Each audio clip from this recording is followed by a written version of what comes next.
te hablé de Pucci, los FAP y el tema de la amnistía. Bueno, y otra cosa que parece a mí dramática. Tú ves que el debate es exclusivamente político, como siempre aquí. Solo te interesa, o solo, no a ti digo, por supuesto, solo le interesa a los interlocutores si las elecciones van o no van, cuándo son, si son más rápidos, si son más...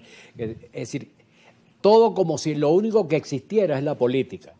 Y no se dan cuenta que nosotros tenemos una amenaza, un monstruo al lado, que se llama la hiperinflación. Si, antes que pensar en elecciones, en candidaturas presidenciales o en cualquiera de esas cantidades de aditamentos muy interesantes y muy esenciales para la democracia, lo que debemos evitar bajo cualquier medio posible es que la economía se siga desarticulando como va, porque ya tenemos una inflación este año del año pasado de 450%. Y si eso sigue así, vamos a una hiperinflación, que ese es el peor enemigo de una sociedad cualquiera. Y eso es mucho más importante que las elecciones, que las aspiraciones candidaturales de X o de Z.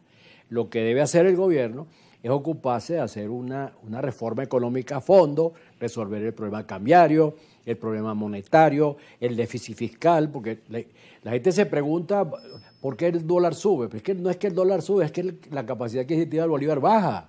El dólar está ahí, tranquilo. Ahora, ¿qué pasa? Que el Banco Central, editando moneda por órdenes del Ejecutivo, que es lo que decíamos que no ocurre ni en Chile ni en Perú, bueno, por supuesto, con esa cantidad de papelillo regado, porque la moneda se ha convertido en papelillo, cada vez las cosas cuestan más papelillo. Entonces, hay una urgencia, que es la estabilización de la economía, resolver el problema de la moneda. Hay ejemplos extraordinarios.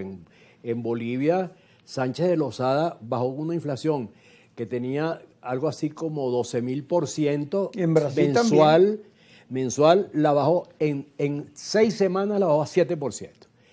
En Brasil, que había también otra hiperinflación, nuestro querido amigo, el presidente, el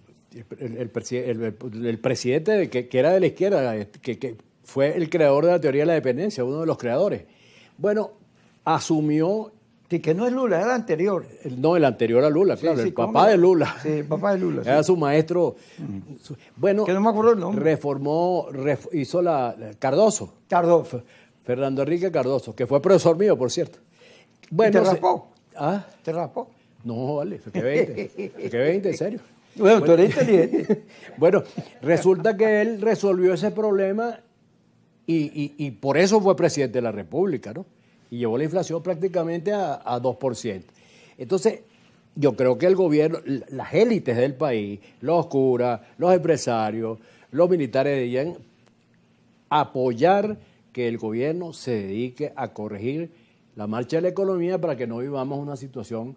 Pero en Bolivia yo recuerdo que se pagaba un boleto de avión, tú lo pagabas con carretillas de billetes. No era que... No, carretillas de billetes. No, que te sentabas a tomarte un café y el peso era uno cuando te sentabas y otro cuando te ibas. Bueno, y en Argentina, en Alemania, en el periodo de la hiperinflación de Weimar, ¿sabes que Hitler sus mítines los hacía en cervecerías, en grandes cervecerías, ¿no? Y él andaba con 2 tipos más de sus compañeros, no me acuerdo si Himmler y otro, pues se tomaron 3 cervezas y la cuenta fue 900.000 millones de marcos.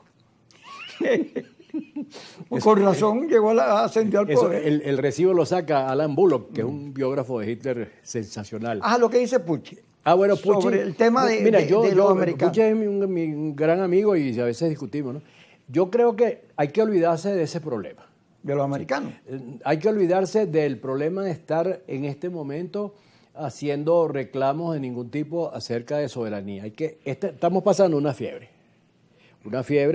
complicada, que es nuestra pérdida relativa de soberanía. Ahora, lo que pasa en este momento, no resolvemos nada con oponernos porque sería peor. Es como si tú tienes el sarampión y tú dices, no, yo no quiero sarampión, yo voy a salir para la calle a hacer ejercicio. Pero si tú te pones a hacer ejercicio con sarampión, te puedes morir. Entonces yo creo que hay que evitar confrontaciones con los Estados Unidos, creo que hay que hacer las cosas bien. yo recomendaba también en estos días en el artículo que no conviene decir a cada minuto que estamos ocupados, que estamos haciendo lo que nos mandan.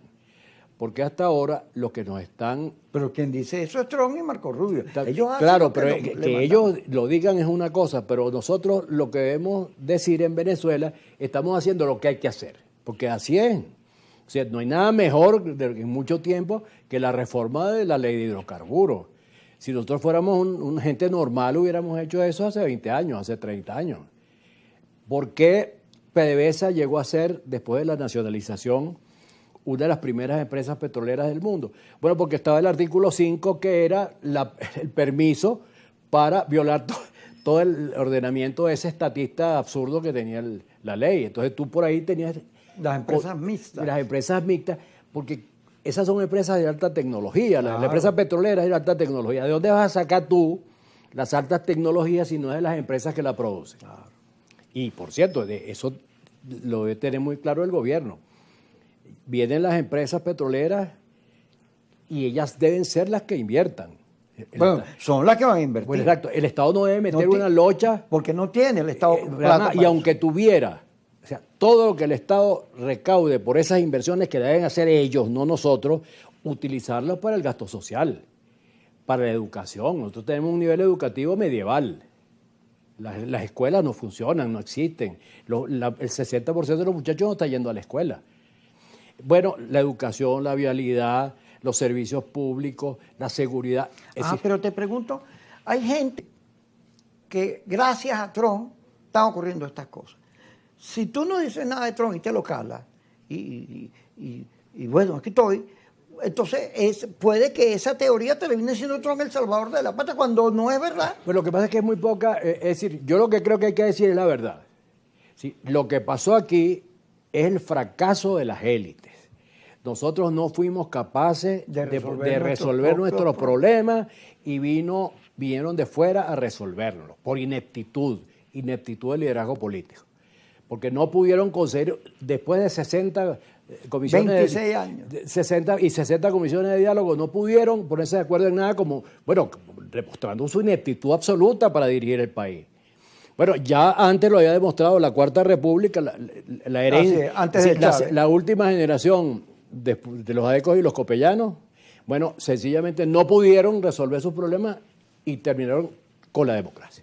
O sea, no pudieron tampoco. Es decir, nosotros tenemos una tradición ya de 35 años de ineptitud y yo creo que es hora de que la élite se dé cuenta de que no podemos seguir en eso, hay que resolver. Pero vamos al corte, ¿te parece? Bueno, sí, me das estamos de acuerdo. Sí, dame permiso. Coño, estamos de acuerdo.